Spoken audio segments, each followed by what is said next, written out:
working with your comparable results.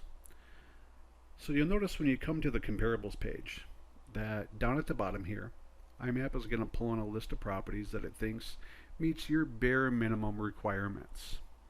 And what we'd like you to know first is that the very most that iMapp will pull in at once is 30 results.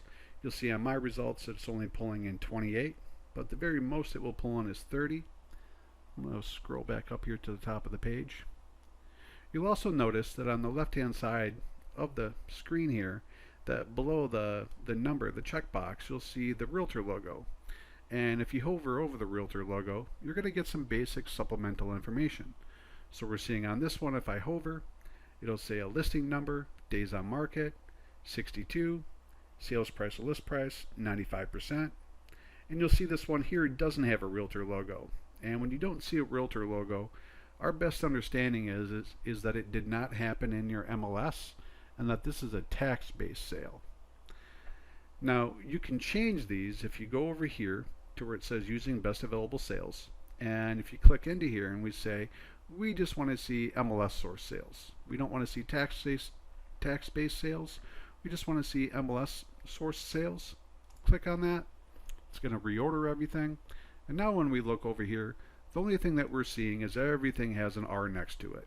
And if I hover my mouse over it again, we're getting the listing number, days on market, 62, sales price to list price 95%.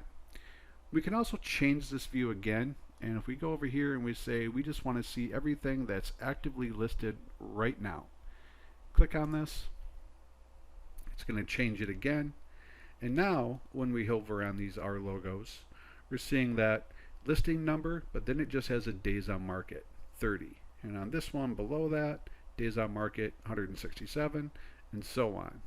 So it's important that you know that if you hover on this, you're going to get some more information, and depending on how you want to order this, you're going to form different conclusions. I'm going to change this back to using best available sales. Also, as you're moving along and you're deciding for whatever reason that you do not think one of the properties that iMapp pulls in should be in your results, if you click on the checkbox, so you'll notice that this is just going to disappear in a second here.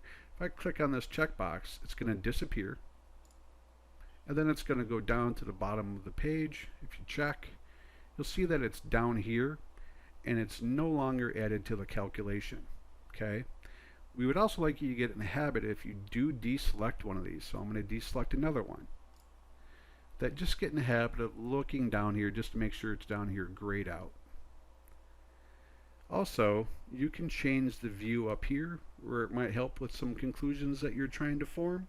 It says order by overall similarity. If you click into here, you'll notice that you can order different views.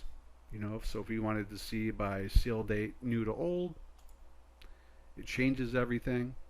If you wanted to see sales price high to low, changes it again. This is all very simple, but it's all very powerful, and we want you to know that this is here. Okay?